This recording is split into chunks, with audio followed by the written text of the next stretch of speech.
Bueno, y en esta etapa complementaria del Tribunal de la Tarde, hoy 23, previo a la cena de Nochebuena, tenemos como siempre orientaciones interesantes. Para eso contamos con la presencia de la distinguida amiga Olga Fernández, quien es una entusiasta del vino, y ella pues Hola, nos sirve siempre pues un buen aprendizaje para cada día irnos educando sobre hola, el vino. Olga, ¿cómo te sientes? hola, todo bien, gracias a Dios. Gracias por esa bienvenida y nuevamente compartir con ustedes en esta Navidad. Ya esta es la segunda sesión Sí. donde estamos hablando de los vinos realmente de la temporada. Olga, el Sí, tema propuesto es los 5 maridajes ideales para Navidad. para Navidad. Sí, mira, Gani, tú sabes que en Navidad nosotros comemos de todo un poco. Pero hay casas que, por ejemplo, seccionan, que no, que hoy va el plátano maduro, que hoy va el pastelón, que hoy va la lasaña, siempre hay arroces, algunos dividen el cerdo, otros dividen el pavo, o sea, como que tratan de que los 2 días no se consuma lo mismo. Entonces yo, particularmente, creé el maridaje de los vinos que vamos a compartir el 24 en mi casa en el día pues de mañana. Olga, importante aclarar para los que no somos conocedores de estos temas, ¿qué es el maridaje de un vino? Ah, claro, mira, el maridaje es la perfecta armonía o más bien el matrimonio, porque de ahí es que viene la palabra matrimonio, casar la comida con la bebida, que entre estos dos pues haya una fusión y que ninguno esté por encima del otro, sino que vayan en perfecta paz. Excelente, como la combinación ¿Qué perfecta sucede? entre alimento y vino. Exactamente. Normalmente, en general, el maridaje puede ser por contraste o por asociación. Dígase, si comemos algo picante, buscamos algo dulce para contrarrestar. Si en tal caso deseamos algo que sea armonioso, pues un vino que sea bastante untuoso, bastante o sea, grasoso quizás con una carne. O sea, hacemos ese tipo de composiciones ya dependiendo también del gusto. Ahora, el maridaje lo han sobredimensionado en el tiempo. O sea, la idea del maridaje es ir probando e ir o sea, dando esas pruebas y error, ir aceptando lo que a nosotros nos gusta, porque de paso yo puedo recomendar un maridaje que para mí está perfecto, que para mí me encanta, y quizás a ti, Ernesto, pues te gustó, pero no te mató. No te creo ese tercer sabor que es como yo lo asocio. O sea, cuando la comida tiene un sabor, la bebida tiene un sabor por sí, por solo, por separado, cuando se unen, pues es un tercer sabor donde se intensifican lo mejor de ambos mundos. Qué Entonces ahí interesante, es donde Olga. está Sí. O la sea que perfecta armonía. tiene algo de subjetividad entonces. No es un tema que todos los expertos puedan, digamos que ponerse de acuerdo en torno al mejor maridaje en un punto en particular. Tiene que ver Bueno, también con las sí, preferencias. sí, definitivamente hay leyes universales para crear maridajes. Hay incluso tablas donde podemos ir analizando la acidez, la sal, el azúcar de los platos y que estos puntos coordinen también con la acidez, con los taninos, con la amargura, con la dulzura en el vino, son como los elementos importantes que podemos encontrar en el vino. Y cuando estos, pues, hacen su figura, que es como unos puntos cardinales, por así decirlo, que Sí. se someten, pues si hacen las mismas figuras, pues es una perfecta armonía. Eso es ya cuando hablamos de analizar a profundidad el maridaje. Pero el Wow. maridaje podemos ponerlo en práctica todos los días y no debemos de verlo como algo tan complejo. Es sencillamente, si a mí me gusta una pasta a la boloñesa, pues yo lo voy a probar con un vino español, lo voy a probar con un vino californiano, lo probaré con un vino blanco, con diferentes variedades de vino blanco. Y así voy a definir cuál es el vino que más me gusta con ese plato. Entonces ya yo voy a crear cuál es el maridaje ideal para mí. Sí. Brillante, Olga. Y Gracias por esa es- exposición. Ahora sí, ¿verdad? Con esta claro. base que de manera magistral nos has otorgado, podemos entender cómo aprovechar esos tips que nos vas a dar en torno a los mejores maridajes para esta Navidad. Sí, mira, ya luego de ver esto, de tratar el equilibrio, a mí me encanta hacer muchos ejercicios que lo pueden hacer con el vino, con cualquier vino que ustedes tengan. Traten de ver cómo funciona con una papita frita, cómo funciona con un ají picante, cómo funciona el vino con un chocolate, y ustedes van a ver entonces cuáles notas son agradables con ese vino. De esa misma forma pueden hacerlo con la comida. Y así pueden ir entendiendo un poco cómo funciona el maridaje. Para mañana, en mi casa, por ejemplo, nosotros vamos a tener una tabla de embutidos que yo siempre preparo a medida de que las personas van llegando. Y la tabla de embutidos, por ejemplo, la he maridado, bueno, la bienvenida siempre con espumoso. O sea, cada persona que llegue realmente va a ser recibida con espumante. Con la tabla de embutidos y otros fiambres, pues voy a poner un chardonnay, porque va bastante bien con la mayoría de los platos, y principalmente más embutidos que quesos que voy a tener. Las personas creen que a veces los embutidos van más con vino tinto, y no necesariamente. A veces le sale un hierro que no se desea con el comensal. Ya lo voy a tener con el pastel en hoja. Me encanta que probé un italiano que me fascinó. También todo lo que es lasaña, me iría también con vinos italianos, principalmente de la Toscana. Lo que es el cerdo, dependiendo, si es lomo de cerdo, yo me iría con un red blend, algo más puntuoso, algo más como jugoso en boca, para contrarrestar un poquito el lomo. Y si hablamos por ejemplo, de cochinillo, pues yo me iría por lo clásico. El cochinillo representa más bien España, o sea, me iría perfectamente bien cualquier Ribera del Duero, cualquier Rioja, que sea un crianza. Y para el postre, yo me iría con cualquier postre que ustedes deseen colocar en su mesa. En mi caso, nosotros usamos mucho lo que son los pies de manzana y los pies de zanahoria. Y para eso usamos un late harvest, que es un tipo de vino dulce de postre, pero pues dulce. Pues porque es una vendimia tardía. Eso es lo que significa late harvest. O sea, las uvas se sobremaduran y pues son un poco más dulces en paladar. Olga, excelente explicación. Sí. Pero, por ejemplo, quizás en la cena del día de mañana sobresalte el cerdo asado. ¿Sobre? El cerdo asado. El cerdo asado. Mira, yo me iría igual con el tempranillo. Con un tempranillo joven podría ser perfectamente bien. Todo lo que sería el cerdo asado, cerdos en general, dependiendo de los paladares. O me voy con un tempranillo joven, que no tenga barriga o un crianza, o en su defecto, para los que no son tan conocedores o tan involucrados en el mundo del vino o tan fanáticos con el vino, siempre tendría un red blend para ambas personas, porque cada quien lo va a disfrutar de manera diferente. E incluso sería chulísimo a intentar ese ejercicio con el grupo para ver a quién le gusta más, con qué vino le gusta más. Obviamente sirviéndose poquito, 1 onza normalmente por copa, para que vayan disfrutando la comida con los sabores, y así vayan entendiendo realmente cómo funciona un maridaje en general. Algo que has dicho, y discúlpame Julio Ernesto, sé que tienes una pregunta, que me llamó la atención, Olga, es que fuiste hablando de diversos platos acompañados de diversos vinos.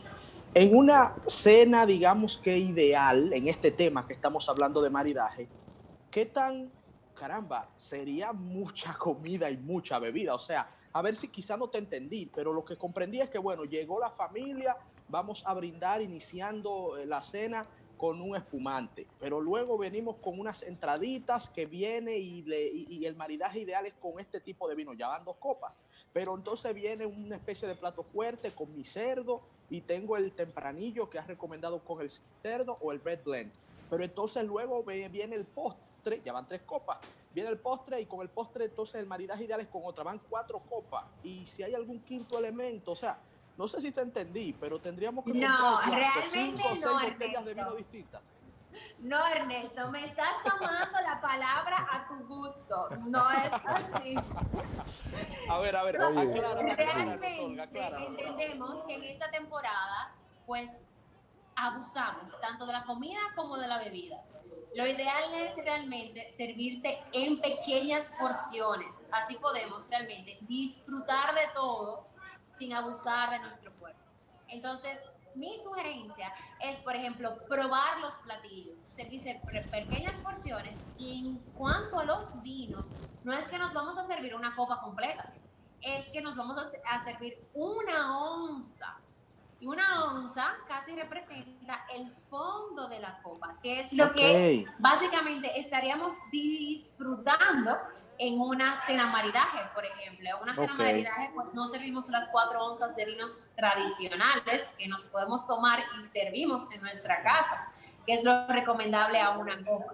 Aquí no, aquí reducimos a una onza o onza y media, dependiendo de la cantidad de vinos que vamos a probar durante la cena.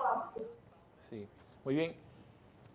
Olga, tú sabes que nosotros como dominicanos poco a poco nos vamos educando en cuanto a la cultura del vino, pero todavía una buena parte asocia a un buen vino con la marca, no con su composición. Es decir, que entienden que un buen vino es porque la marca tal es muy famosa.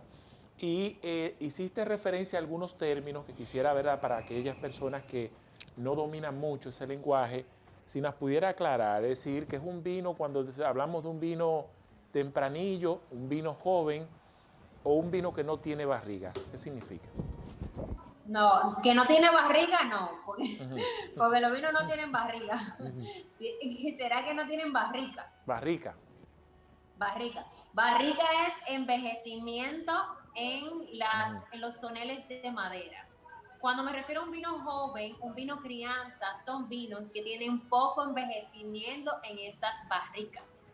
Entonces, ¿qué Sí. sucede? Eso lo vemos en las etiquetas, en otras no. En otras lo podemos entender en las contraetiquetas. Cuando hablamos de tempranillo es la variedad. Cuando hablamos de Pinot Noir es la variedad, no marcas.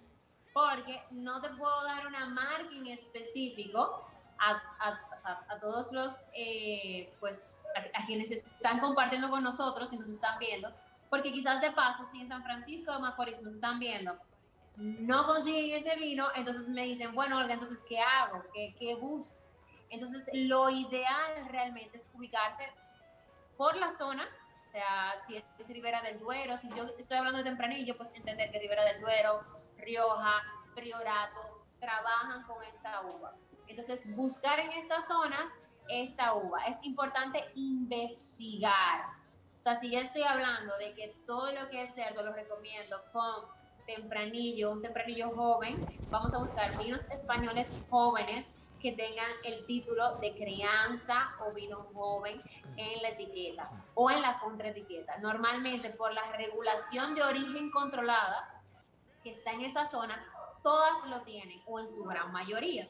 Si no, pues en la contraetiqueta vemos pasó 6, 12, 18 meses en barriga. Y normalmente un vino joven pasa como mucho, un vino crianza pasa como mucho 12 meses en barriga. Entonces eso es lo que tenemos que tomar en cuenta. Red Blend es un estilo de vino californiano bastante de moda.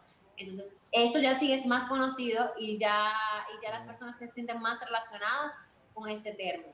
El Pinot Noir es una variedad y lo podemos encontrar tanto, si investigamos en internet Pinot Noir, podemos leer un poco cuáles son las mejores zonas de Pinot Noir. Entonces, cuando vamos al punto de venta, donde vamos a comprar los vinos, pues vamos a ver cuáles son nuestras opciones. Si es California, por ejemplo, vamos a entender que el vino californiano Pinot Noir va a tener un poquito más de azúcar residual que el que podemos encontrar, por ejemplo, en Francia.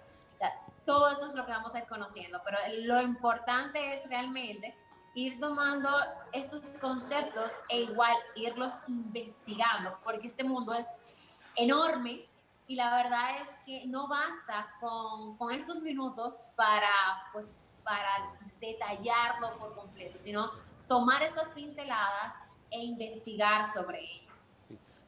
Si lo enumeramos por regiones, el dominicano a la hora de escoger un vino, se inclina más por Chile, España, Italia, California?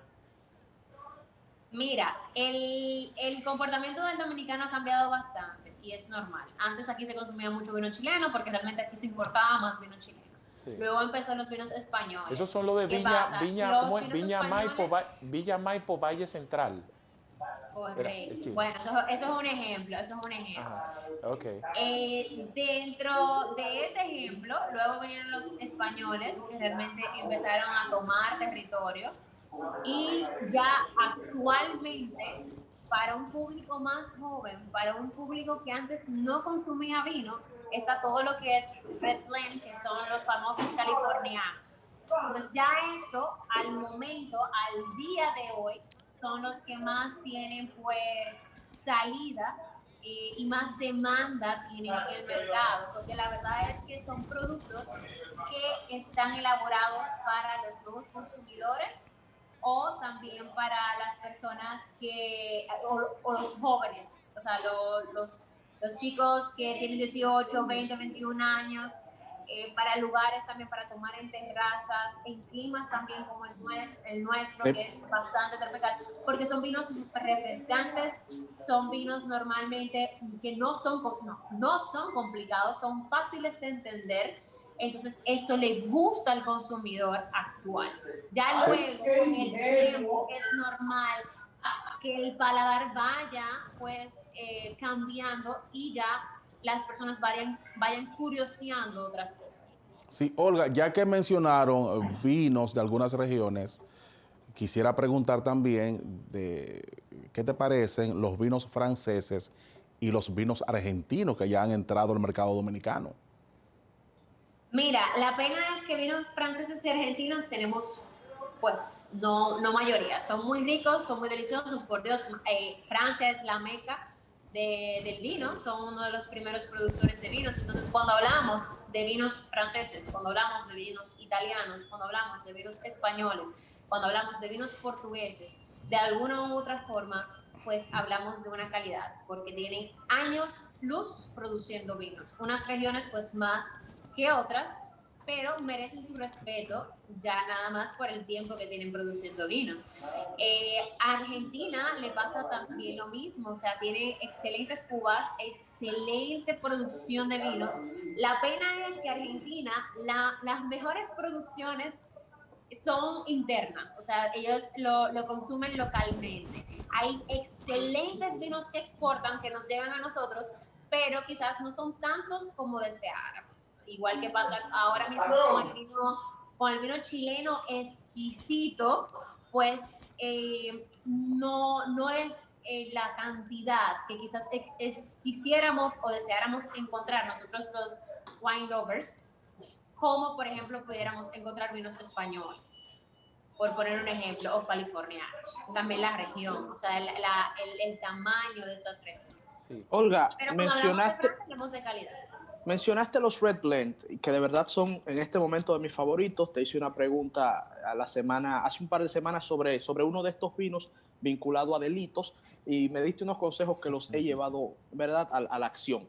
Y me gustaría preguntarte, estos mismos Red Blends que están tan de moda en este momento, ¿serían una buena opción para una copita después de la cena mañana? O sea, después que ya cenamos, probamos los maridajes que nos has recomendado, pero nos queremos quedar tomándonos un par de copitas. ¿Los Red Blends serían una buena opción? Bueno, lo que pasa es que todo va a depender, o sea, ya eso es muy del gusto, ¿sabes, Ernesto? Yo no te puedo condicionar con eso. Si lo favorito de la noche es el Red Blend, si normalmente la mayoría de tus visitantes no son tan consumidores de vino, pues es muy probable que al final de la noche pues tengan la tendencia de consumir más el Red Blend, más que cualquier otro vino que esté en la cena, en general. Sí, bueno, finalmente por mi parte, Olga, ahí se escucha un eco al parecer desde el micrófono de Ernesto Jiménez, que recoge el sonido del ambiente. Cuando estamos cenando con la familia, quizá algunos amigos, si estoy viendo a Vianney que se sirve un vino y le está haciendo así a la copa, la está moviendo, y yo veo, bueno, como Vianney sabe de vino, déjame hacer lo mismo. pero en el fondo, ¿qué significado tiene eso? Si, o sea, ¿tiene algún tipo de función, de sentido, o no es necesario? Mira, eso simplemente es necesario para oxigenar la copa. Sí, es importante y sí es necesario porque a medida de que el vino respira, pues más aromas llegarán a nuestra percepción. O sea, más aromas vamos a percibir en la copa o en la botella. Eso es oxigenación. Eso es normal. Se hace lo que no se debe de abusar, no se tiene que hacer recurrentemente, pero cada vez que, y dependiendo del tipo de vino, si es un vino joven o si es un vino, gracias, reserva, o sea, quizás un vino italiano, ya de una añada pues particular, todo va a depender, pues vamos a utilizar diferentes métodos de oxigenación, o sea, si no oxigenamos en copa, que normalmente se oxigenan en copa, quizás los vinos más jóvenes que se sirven inmediato, pues pasamos a lo que es un decantador, que es donde originalmente pues se oxigenaría el vino. Pero lo que hacemos con este movimiento... Ajá, exactamente. Sí. Eso, Lo que yo hacemos con este lo hago movimiento... encima de la mesa de manera circular. Correctamente, sencillamente romper éteres, que es parte de las moléculas que tenemos en el vino y del alcohol, y pues al romper éteres sentimos más aromas. Olga, pero no era necesario que usted nos diera envidia con esa copa, ¿verdad? Que se le ve que tiene tiene un buen vino en esa copa, no era necesario, Olga. Porque Ernesto y yo tenemos agua aquí. Es que tengo los asistentes cerca y como ya mencionaron el ejemplo, es bueno que las personas Olga está vean. predicando con el ejemplo, señores. Ahí A eso en comunicación le llamamos coherencia. Olga, una pregunta sobre eso, sobre uno, ¿verdad? Darle vueltas a la copa sobre la mesa. ¿Eso es bueno hacerlo solo con el primer trago de vino? Tan pronto se sirve eso uno. realmente va a depender de ti, o sea, ya tú te vas a dar cuenta hasta qué tantos aromas realmente ha llegado. Cuando te sirven, realmente la primera vez te sirven un poquito, tú ves, tú hueles, el primer olor, incluso en una cata, es sin mover nada de la copa, mueves, vuelves a oler y ya por último pruebas. O sea, eso es simplemente para ver la sanidad del vino. Sí. Olga, entonces, en este caso, ¿verdad? Como estamos celebrando, no necesariamente tenemos la misma botella, la misma marca. Estamos tomando un vino de España, 2 botellas, se acabaron y quedan 2 botellas de Argentina. A veces muchas personas insisten, uno sabe, dice, mira, todavía tienes que tomarte ese chin que te quede ese cabito, o mejor prefieres enjuagar la copa y cambiar del vino para no ligarlo. ¿Qué pasa? Ligar el vino, aunque sea un poquito, una proporción menor, que queda del otro, cambia totalmente la esencia. Mira, no es ideal en realidad porque es que cada vino es diferente. A ti no te sirven la comida cuando probamos diferentes platos en un restaurante en el mismo plato. Normalmente el camarero debe de cambiarte el plato porque si no te quedas con la esencia del primero. Es lo mismo, o sea, pasa también con nosotros. Si queremos perfumarnos diferente, pues debemos de bañarnos, debemos de limpiarnos. Entonces lo mismo pasa con la copa, lo mismo pasa con un plato. Si vamos a probar un nuevo vino, debemos de limpiar la copa o usar una nueva. ¿Cómo se limpia una copa que ya estamos usando? Si no deseamos una nueva, pues con agua con gas, le ponemos agua con gas, movemos el agua entre toda la copa, o así mismo como movemos el vino y no tomamos el agua porque no va a hacer nada, o sea, es sencillamente un agua con gas con una ligera nota o sabor a vino. Y luego servimos el vino en la misma copa. Esto es si en un restaurante pues no nos pueden cambiar la copa o poner una copa nueva. Muy bien. Bueno, muy bien, Sí, muy bien, ¿verdad? muy bien. Excelente, Olga. Hemos aprendido con Olga. Olga, gracias, Sí, gracias. Olga, por siempre orientarnos en torno al mundo del vino. El mundo del vino es un mundo amplio, Sí, amplio. un mundo de muchos conocimientos. Sí, mucho conocimiento. Es bastante amplio y lo bueno es que aquellos que estamos interesados en seguir aprendiendo, pues leamos. O sea, esto se trata de leer, de buscar, de investigar. Esto no se trata simplemente de déjame creer simplemente lo que escucho. No, es cuestionarnos, es seguir buscando, porque buscamos una cosa y encontramos muchísimas otras de este mundo. O sea, es maravilloso, es demasiada cultura. Yo siempre, pues, les comento a todas las personas que hacen los talleres que no solamente aprendemos de vino, realmente aprendemos de zonas de geografía, de historia y de cultura general de todos los pueblos normalmente donde se produce vino. Incluso aprendemos sobre costumbres de las personas. Bueno, gracias a Olga, gracias por haber estado con nosotros. Bueno, de esta forma despedimos el programa del día de hoy. ¿Qué tenemos que decir los amigos televidentes? Que tengan una feliz Nochebuena en el día de mañana, señores. Con calma, recuerden, con el distanciamiento vamos a cuidarnos, ¿verdad? Vamos a compartir en familia, pero a cuidarnos también porque estamos en una situación de pandemia. Que tengan una feliz Nochebuena. Así mismo, no olvidar que será la mejor celebración del año, ¿verdad? La tradicional, pero al mismo tiempo la que representa el mayor nivel de peligrosidad con relación al tema de la pandemia. Y en eso se ha hecho muchas advertencias. El tema no es solamente un distanciamiento social en establecimientos abiertos, ¿verdad?, públicos, sino que también hay protocolos para poder celebrarse en familia. Hay una cantidad X de miembros. Yo tengo entendido que con 10 es la prudencia o menos. Y todo eso como para ir manteniendo y contribuyendo a que las cosas no se sigan complicando para la República Dominicana y esta pandemia. Señores, nos vemos en una próxima oportunidad en este Tribunal de la Tarde, como de costumbre, de lunes a viernes de 6 a 8 de la noche por Telefuturo Canal 23.